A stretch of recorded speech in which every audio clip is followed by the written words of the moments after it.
Adam Driver's performance as Kylo Ren is easily one of the best parts of the Star Wars sequels, and ever since his debut in The Force Awakens, the character has stood firm as one of the franchise's most beloved villains. But just how did Driver prepare himself for the part? In the wake of 9/11, a 17-year-old Adam Driver postponed his acting dreams in order to join the Marines. Prior to this, the actor had tried and failed to get into the Juilliard Performance School. During a TED Talk he gave in 2015, Driver elaborated on his decision to abandon the arts and join the armed forces. I joined the Marine Corps and I loved it. I loved being a Marine. It's one of the things I'm most proud of having done in my life. Driver's career in the Marines was cut short when he was medically discharged. Luckily, however, he reapplied to Juilliard soon after, and this time he got in. Many years later, Driver used his military experience to drive Kylo Ren's physicality. How he responds to things is probably a bit physically quicker than most because he's on, it's on edge there at war. But that's not the only useful experience Driver gained from the Marines. My experience from the military was more in the relationships, actually, that I formed, and that kind of camaraderie and like the work ethic and working as a team. The actor has also explained how a military environment can be similar to life on a movie set.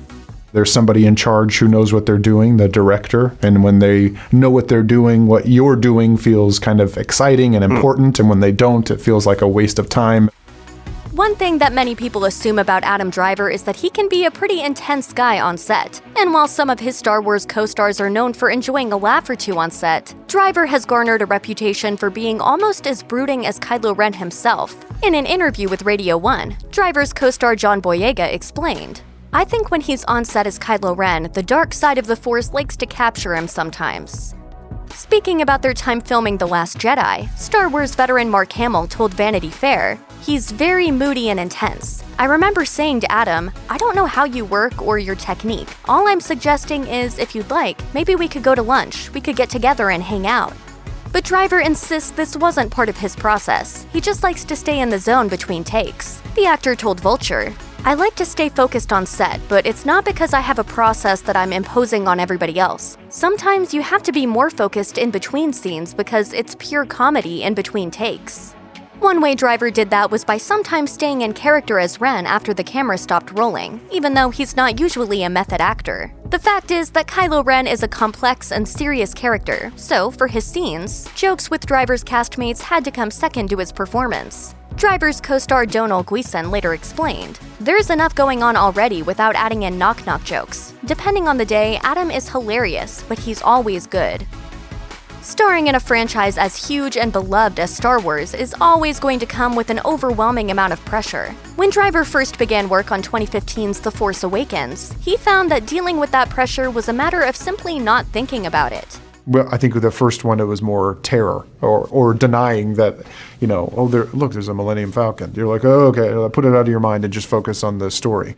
In a different interview, Driver admitted that it wasn't just the history of the franchise that added pressure to his performance, but also the sheer scale of the project. He said that by the time he had begun filming on The Last Jedi, the level of terror, I think, was different. The Force Awakens, I kinda had no idea what the end result is. It was all new, and I'd never worked on anything that size or scale before.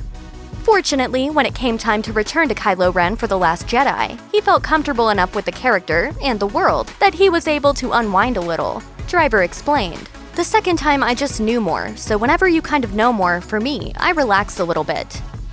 Let's be honest, Kylo Ren has done some pretty nasty things in his time. There's killing his dad for one, of course, but his allegiance with the evil Snoke and his desire for galactic domination aren't exactly endearing either. You'd think there could be little doubt that the guy is a real villain. Heck, he's even got the red lightsaber to prove it. But Driver disagrees. He said that, while preparing to play the role, he looked for Kylo's human side and tried to figure out why he behaves the way he does.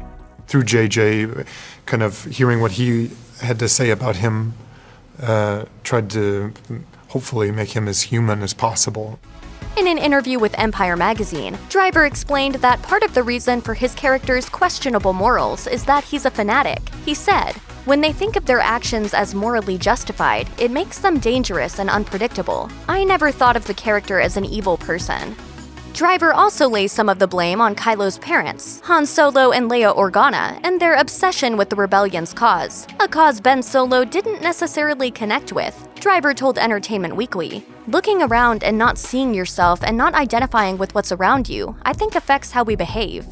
Of course, it helps that Driver considers himself closer to the dark side than the light, as he once joked, "I live in the dark side, constantly reminding ourselves that we're all going to die soon." For an actor as thoughtful and serious as Adam Driver, playing a character as angry and impulsive as Kylo Ren meant tuning into a certain mindset. In the past, Driver has said that he views Kylo Ren as being young, impetuous, and driven by convictions that, despite being strong, aren't entirely rational. According to Driver, that aspect of his character was really brought to life for The Last Jedi. Something about the youthfulness of him was not lost in Ryan's writing. When first getting to grips with Kylo's character, Driver realized the character was at that point of early adulthood where he had to decide who he wanted to be and figure out his place in the world. So when playing him, Driver looked for something beyond his own measured demeanor and tried to draw out Kylo's less mature and more impulsive attitude.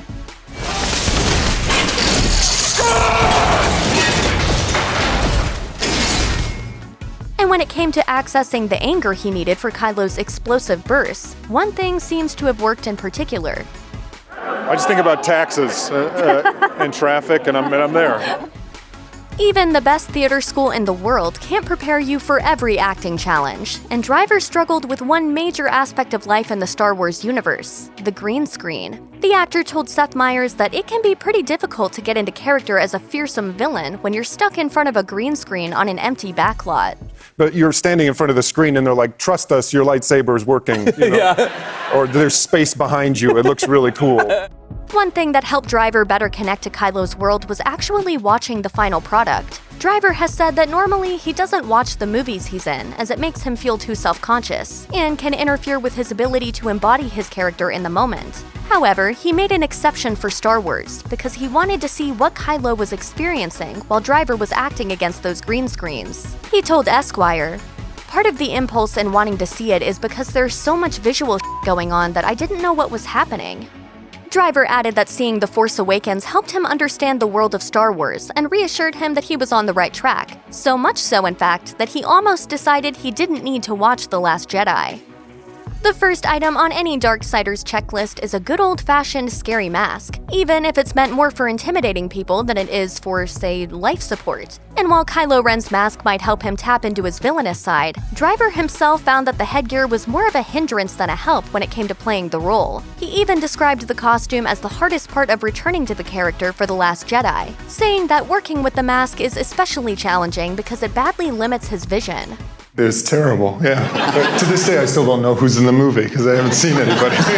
Despite this, Driver also felt that the mask helped him understand and convey his character's internal conflict. For The Force Awakens, the costume department carefully decided which characters wore masks, because they didn't want the looks to feel derivative of the original movies. Driver said that Kylo's reason for wearing one is that he's trying to hide his insecurities about living up to Darth Vader. He told GQ, "The person Kylo's pretending to be on the outside is not who he is. He's a vulnerable kid who doesn't know where to put his energy, but when he puts his mask on, suddenly he's playing a role." In order to make Kylo Ren work as a character, Driver had to find a voice that successfully conveyed his rage, but didn't come across as silly at the same time. So he worked with the sound team to come up with the robotic voice that would come from under the mask. As sound editor Matthew Wood explains, "I actually came up with a process to allow Adam Driver to be very method about it and hear what his mask was sounding like while he was performing. We'd bring him into the studio and he could get right up on the microphone and get really creepy about his process and hear it." But it wasn't just Driver and Wood who had to be happy with Kylo's voice. Wood said, "J.J. Abrams really wanted people to feel it. He wanted that organic process, and he wanted Kylo Ren's mask to portray that sort of intimidation."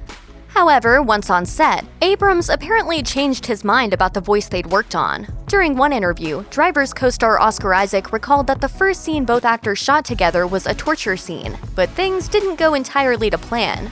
You know, we did the first take, and then JJ came up and was like, "Yeah, maybe try something different." And you're like, "What?" Fortunately, after that false start, Driver was able to land on the right voice and make Kylo as menacing as he needed to be.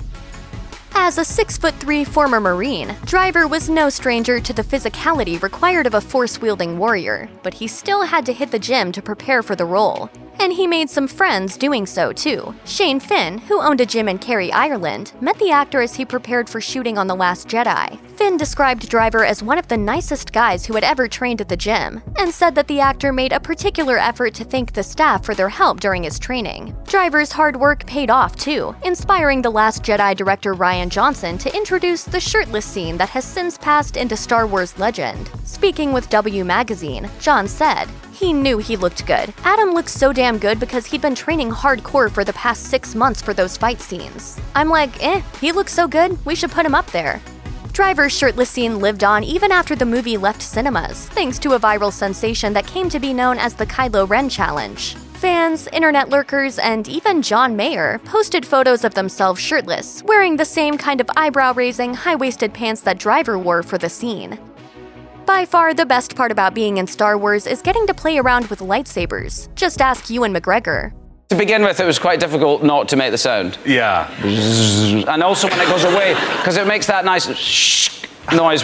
Kylo Ren's own red lightsaber, with its unique plasma crossguard, has already become one of the saga's most iconic weapons. And Driver said that this generation of Star Wars actors have had the privilege of working with the best lightsabers yet. He told The Telegraph, "This is the first time that we're actually fighting with the whole lightsaber too. Before, it was just the hilt, with something like an antenna or a green stick. But this was state-of-the-art. It actually sends off light." Driver's commitment to lightsaber training earned his co-stars respect too. I was watching Adam and he gives it so full out every single time. But Driver himself admits that throwing himself into his fight training was a no-brainer.